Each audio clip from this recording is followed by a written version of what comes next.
I want crusty lips. This bad boy in the house, we got the Viltrox 13mm f1.4 is a badass lens. Look at this. Look at how sexy this lens is. Oh man, such a good looking lens. Even a better performer. Look at that. That's a sexy lens. Viltrox 13mm f1.4, a budget lens for the Fujifilm X Mount by a small company named Viltrox. With all the third-party lenses out there in the world with quality control issues, that begs the question, is this lens any good for a third-party lens manufacturer?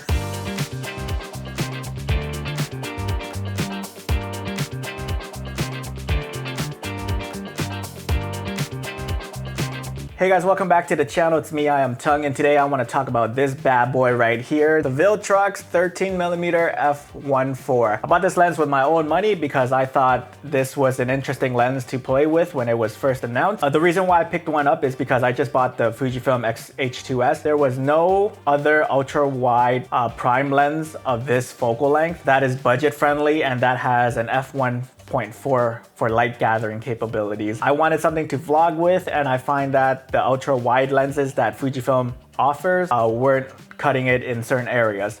You have lenses like the 10 to 24, but that's an f4, so you're losing a couple stops of light. And then you got the 8 to 16mm f2.8, but that thing also costs like $2,000. You also got the 16mm f1.4 by Fujifilm, where I'd say that would be the close competitor to the Viltrox 13 right here. And that comes in at around $1,000. But that's just not wide enough for what I really want to do with the lens. And for me, this lens is primarily going to be used for my YouTube videos.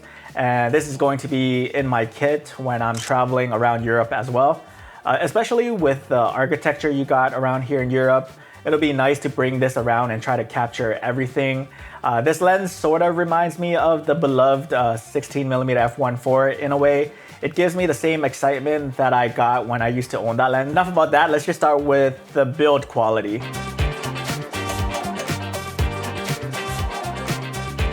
When I took this lens right off the box, the first thing I noticed about this lens is its build quality. Me thinking that it's a third-party brand from China, that they were going to cut corners, and usually the first place they do is in the build quality of the lens. This lens is built better than some of the XF lenses that we have out here, so I was just shocked. It has an all-metal construction design with a 67mm filter thread. On the back of the lens, you have a USB port for firmware updates. Now this is great because this lens isn't weather sealed, but hopefully we can get a firmware update that can give us the ability to get weather sealing for that peace of mind.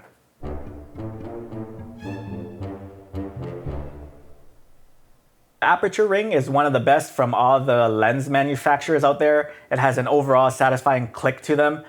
Very nice and has a good resistance. Like I said, I find the clicks to be very satisfying. This lens is solidly built. I actually thought it was built like an XF lens. The manual focusing ring is nice and smooth with a good resistance, and I have no issues with that at all. And overall, if you put this beside an XF lens and without its branding, you're going to think that this lens was built by Fujifilm.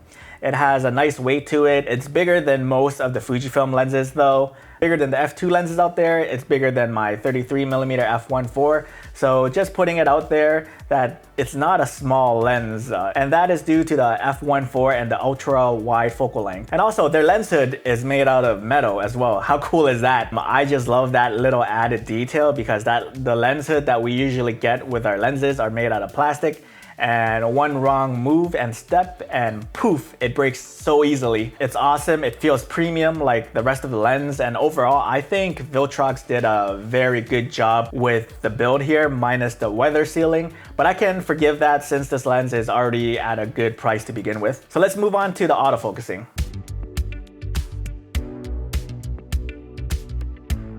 For autofocusing, it exceeded my expectations. Again, when I think of third-party lenses, I didn't think that they can create a lens that is close to something like a native lens, but Viltrox did it here with this lens. And I don't know if all third-party lens manufacturer has autofocusing like this, but it's really damn good. Also, the low focus breathing makes this a very good lens for video. especially now that I have an XH2S. As you can see here in the autofocusing, I find that it tracked very well with the XH2S, and it was much stickier than my XF33mm f1.4. On the photo side, I have no problem acquiring focus. It's quick and snappy. And again, I'm very surprised on how it does.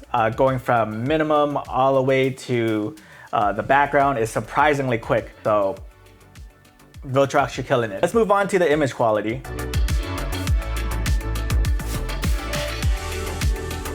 For image quality, I can't really complain about it. I'm really impressed with how my footage looks, but there is a heavy vignetting when filming this wide open. I did notice this when I was trying to vlog here, but in photos, you can use the camera profile corrections and the vignetting clears up right away. The photos I've took is surprisingly sharp. That seems to be the theme throughout this video because I've never used Viltrox before this lens. I've heard good things, but I never thought of using them because of their selections. All the selections they have were lenses that I had natively. It didn't really pique my interest because if I was happy with the 23mm, the 33mm, and the 56 from the Fujifilm, I didn't want to waste my time getting the same focal length from a third-party lens that's going to do the same thing, basically. So there wasn't really anything motivating me to go out and try the Viltrox until this lens right here.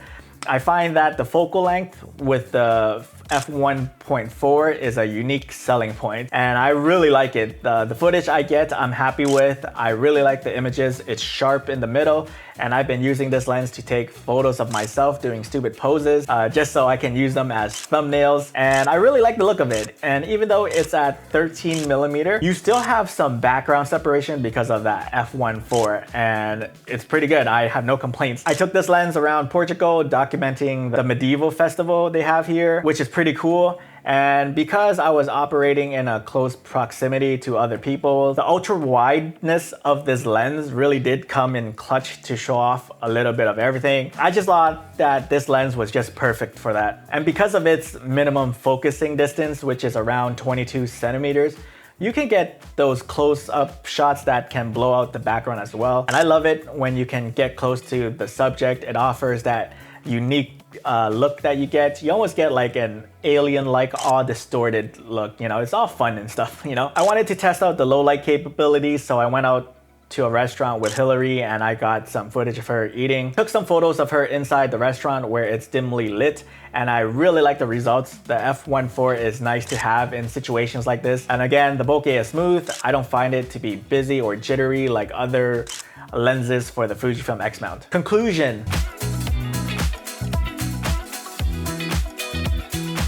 So the answer to the question is this lens any good for a third-party lens manufacturer? And the answer is yes. Overall, I'm happy with this lens. Very surprised by this lens. You can't beat its price coming in at $429. It's changing the game on how much an ultra-wide lens should cost. Let's just look at its close competitor here.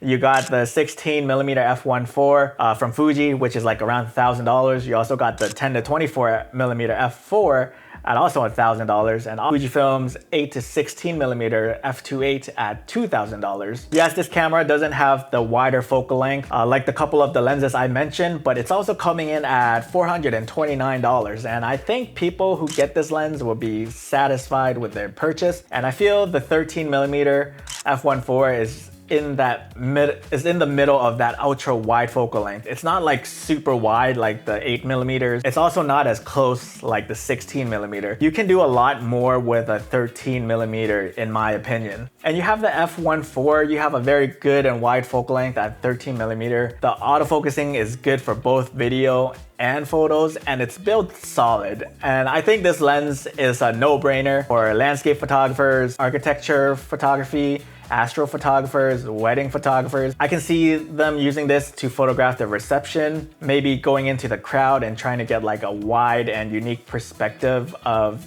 the people on the dance floor or something like that. I think anyone and mostly everyone who likes to get the most value out of their dollar will like this lens. I'm completely sold on this lens right here. So good. I'm having such a good time with this lens, and you know, it's going to be in my kit for a very long time. And if you're curious about this lens, I'm going to leave you a link in the description below so you guys can check that out. And if you do buy, you're helping to support the channel, so I greatly appreciate that. But let me know your thoughts about this lens. Do you like it? Do you own it? Let me know your thoughts on this lens down in the comment section below. And that is it for me, guys. Don't forget to follow me on my socials at Iamtongue. And once again, my name is Tongue, and I'll see you in the next video. I love you.